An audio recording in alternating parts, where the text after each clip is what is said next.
किसान भाइयों नमस्कार, मैं पुनीत सिसोदिया। किसान भाइयों, आज की इस वीडियो में हम बात करने वाले हैं कि हमारी फसलों के अंदर जो डिजीज का अटैक होता है, रोगों का अटैक होता है, वो कैसे अटैक होता है। यदि आपने ये समझा कि कैसे अटैक होता है तो आप ये भी आसानी से अपने आप ही समझ जाएंगे कि इसको कंट्रोल कैसे करना है। तो आज का जो वीडियो है काफ़ी इन्फॉर्मेटिव होने वाला है हर फार्मर के लिए। आप कोई भी क्रॉप उगाते हैं, किसी भी क्रॉप की आप खेती करते हैं, तो सभी में रोग आने का सेम प्रोसेस होता है। यदि आपने वो समझा तो आप जो रोग हैं, डिजीज हैं, उनको आने से पहले ही कंट्रोल कर पाएँ, हो सकता है, और आ जाए तो आसानी से कंट्रोल कर पाएँ और आपकी जो फसल है वो ख़राब नहीं होगी, आपको लॉस देखने को नहीं मिलेगा। तो वीडियो जो है काफ़ी इन्फॉर्मेटिव होगा। वीडियो अच्छा लगे लाइक कीजिएगा, अच्छा ना लगे तो आप इसे डिसलाइक भी कर सकते हैं। तो चलिए जानते हैं।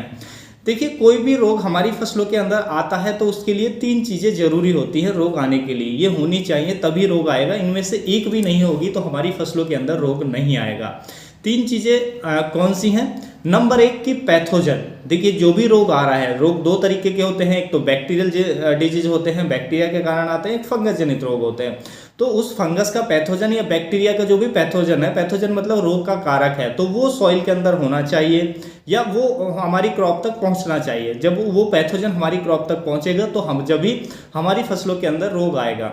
अगर पैथोजन ही नहीं होगा तो रोग कहाँ से आएगा? और पैथोजन के साथ साथ मान लीजिए पैथोजन पहुंच भी गया तो दूसरी जो जरूरी चीज होती है रोग आने के लिए वो है एनवायरनमेंट। यानी कि उस पैथोजन को डेवलप करने के लिए, उसको अपनी वृद्धि करने के लिए वहां पर उसके फेवरेबल एनवायरनमेंट होना चाहिए। मान लीजिए पैथोजन तो आ गया हमारे फील्ड के अंदर, क्रॉप तक पहुंच गया, लेकिन उसको एनवायरनमेंट नहीं मिल पा रहा है कि वो अपने आप को ग्रो कर पाए, अपने आप को बढ़ा पाए, तो वो जो पैथोजन है वो खत्म हो जाएगा। तो उसके लिए एनवायरनमेंट भी होना चाहिए फेवरेबल, जब भी रोग जो है, जो भी पैथोजन है वो अपने आप को डेवलप करेगा, अपने बीजाणु तैयार करेगा और हमारे पौधे पे अटैक करेगा।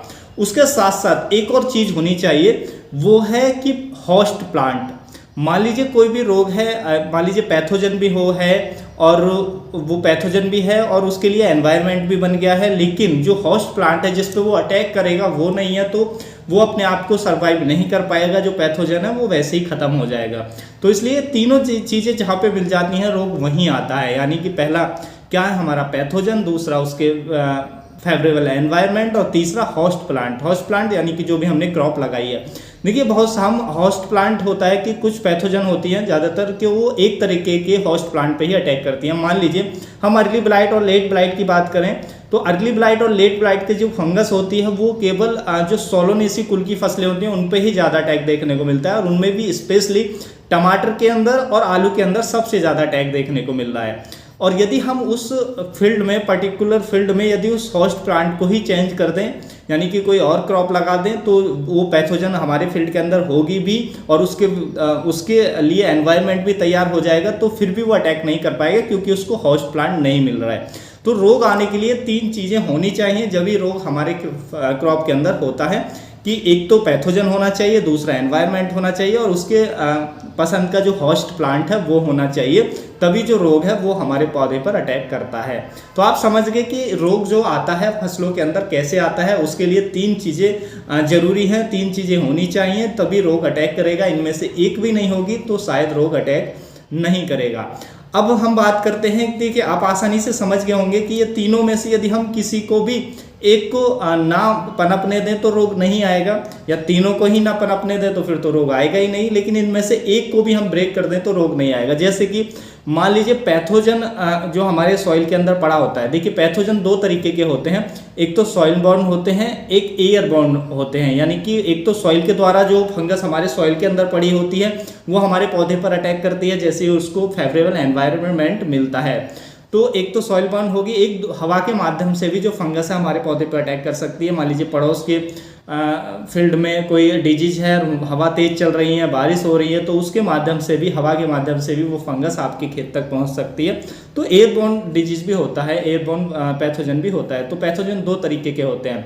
सबसे पहले यदि हम बात करें सॉइल बॉर्न पैथोजन की, जो सॉइल से पनपने वाले पैथोजन है, तो और हाँ, जो पैथोजन होता है वो सीड बॉर्न भी होता है, यानी कि बीज के माध्यम से भी आ सकता है। तो 3 तरीके के पैथोजन हो सकते हैं, एक तो सॉइल बॉर्न, एक सीड बॉर्न, तीसरा एयर बॉर्न। अब सबसे पहले हम बात करते हैं कि हम सॉइल बॉर्न पैथोजन को कैसे खत्म कर सकते हैं। तो देखिए, हमारी सॉइल के अंदर क्योंकि हम बार बार क्रॉप लेते हैं उसमें डिजीज आते हैं और फिर जो पैथोजन है सॉइल के अंदर, आप जानते हैं बहुत सारे पैथोजन ऐसे हैं कि वो लंबे समय तक फंगस जीवित रह सकती है हमारी सॉइल के अंदर। तो हम क्या कर सकते हैं, सॉइल ट्रीटमेंट कर सकते हैं जिससे जो सॉइल के अंदर का जो पैथोजन है उसको हम कंट्रोल कर लें। जब सॉइल के अंदर का जो पैथोजन है उसको हम सॉइल ट्रीटमेंट के द्वारा कंट्रोल कर लेंगे तो सॉइल बॉर्न डिजीज हमारी फसलों में नहीं आएगा, क्योंकि पैथोजन ही नहीं मिलेगा, चाहे होस्ट प्लांट उसको मिल जाए, हम कोई क्रॉप लगा रहे हैं या उसके लिए एनवायरनमेंट भी हो जाए, लेकिन जब पैथोजन ही नहीं है तो रोग कैसे अटैक करेगा। तो इसलिए हम सॉइल ट्रीटमेंट करके जो सॉइल के अंदर का पैथोजन है उसको हम खत्म कर सकते हैं। सॉइल ट्रीटमेंट हम कैसे कर सकते हैं,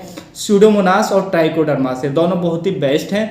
ये आप जानते हैं कि स्यूडोमोनास और ट्राइकोडर्मा अपने आप में एक फंगस होती है और ये अपने जब हम इसको सॉइल में डालते हैं तो ये सॉइल में अपने आप को डेवलप करती है और जो हानिकारक पैथोजन है उसको ख़त्म कर देती है और डेवलप नहीं करने देती है। तो जो स्यूडोमोनास और ट्राइकोडर्मा है बहुत अच्छी चीज़ है, हर फार्मर को इसका उपयोग करना चाहिए। जब भी आप कोई क्रॉप लगा रहे हैं, क्रॉप से पहले आप इसको बेड़ों में डाल सकते हैं, गोबर की खाद में मिलाकर, अच्छी तैयार गोबर की खाद होनी चाहिए। तो आप 2 किलोग्राम से लेकर 3 किलोग्राम तक डाल सकते हैं, कितनी भी ज़्यादा डालेंगे कोई नुकसान नहीं होगा, ये अच्छा रिजल्ट दिखाएगी। तो हमें सॉइल ट्रीटमेंट करना ही चाहिए, क्योंकि हम बार बार क्रॉप लेते हैं तो उसमें तरह तरह के रोग आते हैं जिससे तरह तरह के पैथोजन हमारे सॉइल में पड़े होते हैं, तो उसे हम सॉइल ट्रीटमेंट के द्वारा खत्म कर सकते हैं, जिससे सॉइल बॉर्न डिजीज हमें अपनी फसलों के अंदर नहीं देखने को मिलेंगे। तो ट्रीटमेंट हमने क्या किया, सॉइल ट्रीटमेंट कर दिया जिससे सॉइल बॉर्न डिजीज हमने खत्म कर दिया। दूसरा हम कर सकते हैं सीड ट्रीटमेंट, क्योंकि सीड बॉर्न डिजीज भी आ सकता है, सीड के अंदर भी फंगस हो सकती है, तो सीड में ट्रीटमेंट करें या अच्छी सर्टिफाइड कंपनी का ही सीड लगाएं, क्योंकि वो पहले से ही सीड ट्रीटमेंट करके देते हैं, जिससे पैथोजन सीड के अंदर आने के चांस बहुत कम हो जाते हैं, ना के बराबर हो जाते हैं। तो इसलिए अच्छी कंपनी का सीड लें, सॉइल को अच्छे से ट्रीटेड करें किसी भी फसल की बुवाई से पहले, क्योंकि हमें उसका पैथोजन खत्म करना है जिससे रोग ना आए। उसके साथ साथ एयरबॉर्न जो पैथोजन है उसको आप कंट्रोल करने के लिए आप उसमें प्रिवेंटिव में जो हमारे फंजीसाइड है उनका स्प्रे कर सकते हैं, जैसे आप स्यूडोमोनास ट्राइकोडर्मा का भी उपयोग कर सकते हैं, या आप और भी जो केमिकल फंजीसाइड है, जैसे ये एनवायरनमेंट बन रहा है पैथोजन के लिए फेवरेबल, तो आप उसको स्प्रे दे सकते हैं, जिससे फिर वो भी जो एयरबॉर्न पैथोजन है वो भी हमारी फसलों पर अटैक नहीं कर पाएगी। तो इस तरीके से हम पैथोजन को कंट्रोल कर सकते हैं। पैथोजन कंट्रोल हुआ तो डिजीज नहीं आएगा। जैसे मैंने बताया कि उनके लिए पैथोजन, एनवायरनमेंट और होस्ट प्लांट तीनों जरूरी होती हैं, तीनों में से एक को भी हम चेंज कर दें तो रोग नहीं आएगा, या खत्म कर दें तो रोग नहीं आएगा। तो इस तरीके से हम जो पैथोजन है, soil born pathogen, seed born pathogen और एयरबॉर्न पैथोजन, उसको हम रोक सकते हैं।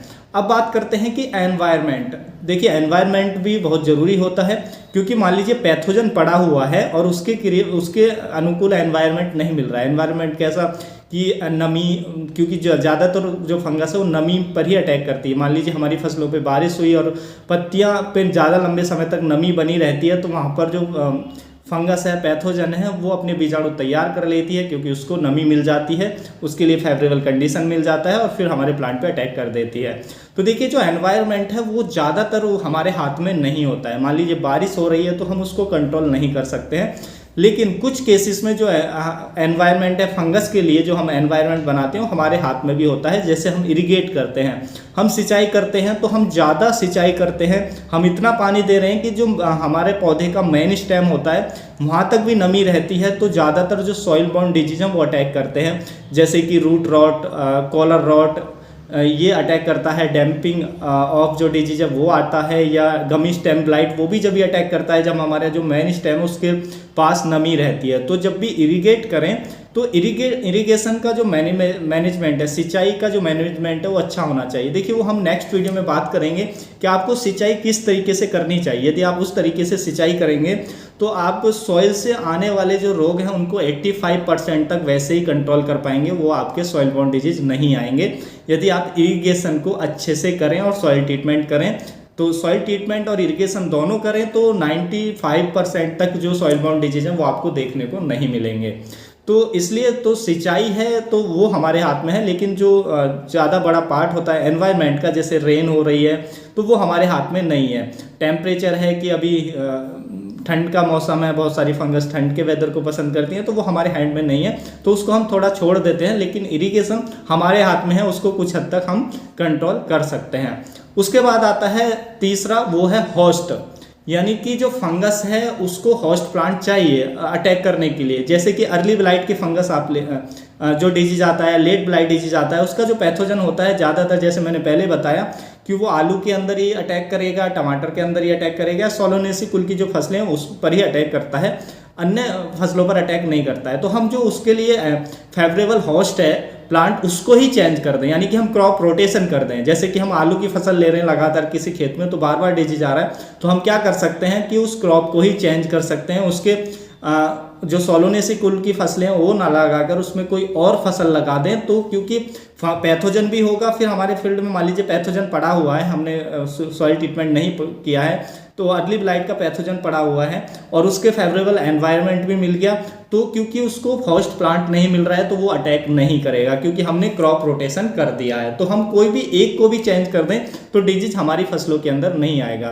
तो ज़्यादा डिजीज की समस्या है तो आप क्रॉप रोटेशन कर दें कि जो उसके लिए फेवरेबल जो होस्ट है उसको ही हम चेंज कर दें तो डिजीज नहीं आएगा। तो इस तरीके से जो डिजीज की समस्या है, रोगों की समस्या है, उनको आप काफ़ी हद तक कम कर सकते हैं और ख़त्म भी कर सकते हैं। जैसा मैंने आपको बताया तो आसानी से आप इसको समझ के जो रोग हैं उनको कंट्रोल कर सकते हैं। तो उम्मीद है किसान भाइयों जो आज की जानकारी आपको काफ़ी अच्छी लगी होगी।